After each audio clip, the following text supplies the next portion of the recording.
A famous quote by Joseph Pilates, written in his book, Written to Life to Contrology, it says, "Breathing is the first act of life and lust. Above all, learn how to breathe correctly." Often we breathe in a subconscious level. It's such an important tool for us to stay healthy. One breath promotes relaxation, releases tension, and makes you a happier person. It's a vehicle that connects our inner focus, our inner rhythm, and it promotes a natural movement. It cleanses the body, relaxes the mind, and guides the mind. It also promotes a mind and body connection. Breathing is the engine of Pilates. You may have learned various teaching or breathing techniques, and those techniques are appropriate for the physical activities that you've chosen. Any chosen breathing technique should not create any tension. Let's take a moment for us to breathe. So if you're lying on your back, I ask you to sit upright. If you're standing, stay standing. If you're kneeling, stay kneeling. So I'd like you to close your eyes for a second. Shut down the eyes. Allow the spine to be tall, which means sitting upright, staying tall.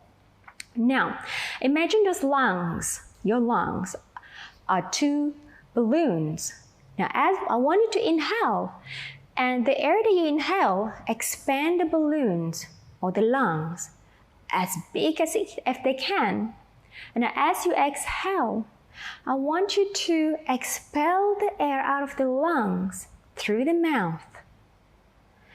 And repeat again, inhaling, taking as much air as you can, expand that balloons until they're about to explode. Now exhale, release the air out of the balloons, out of your lungs. Allow your shoulder to be easy, to relax, to drip down to the body. Let's do one more breath. Inhaling, taking as much air, the most air you can take today. And then exhale again. Release the air out of those lungs. Deflate those balloons back to their original shape. And then when you're done with that, please open your eyes. How do you feel? I hope you feel a lot more relaxed. The preferred method of breathing in Pilates is called the diaphragmatic breathing, or also known as the lateral or intercostal breathing. So we have Mr. Bones here, my friend, to help me explain what is a diaphragmatic breathing. Okay, first of all, we need to know what is a diaphragm. Okay, the diaphragm is a muscle, a dome-like muscle that forms like a canopy underlying the rib cage. So we have a rib cage here, and the diaphragm sits like so. Okay, so what happened during inhalation is the diaphragm muscle contracts. When it contracts, it goes down towards the abdominal cavity. You got to push it down this way. Now, when it pushes down, you see the space in the chest, in the rib cage here, the volume increases. When that increases, the intrapulmonary pressure in the chest or rib cage decreases. And what happens when it decreases? The air flows into the lungs. Now, another thing that happens as the diaphragm contracts down and as you inhale, we also have intercostal muscle between the rib cage bones here. These intercostal muscles, they also contract. When they contract, right, they expand, and then when they do that, the rib cage then laterally expand out to the side. Now we go back into the contraction of the diaphragm down towards the abdominal cavity. So you see the space in the abdominal cavity here? The space decreases, the volume decreases. When the volume decreases, the pressure increases.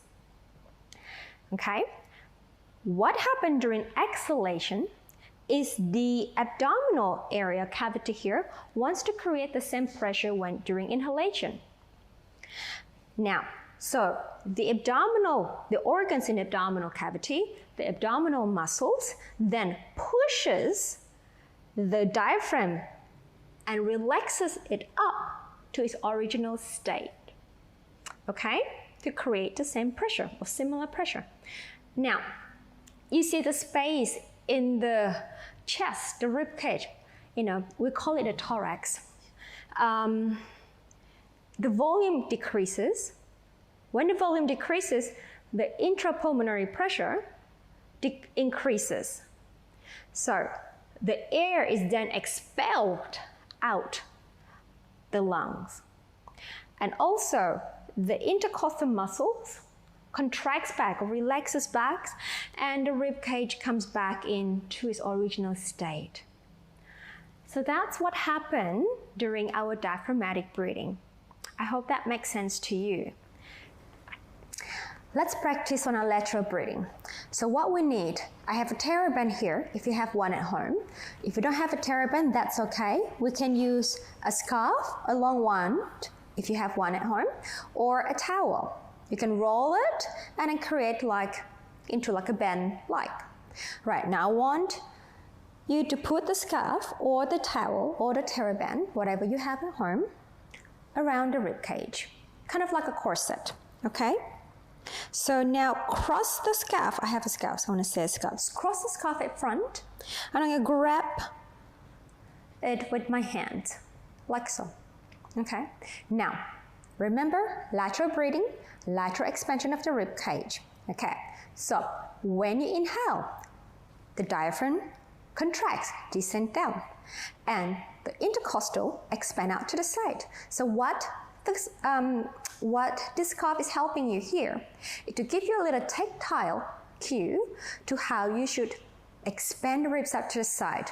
What you want to focus more into more the lateral and a little bit more the posterior to the back of the ribs. So let's start.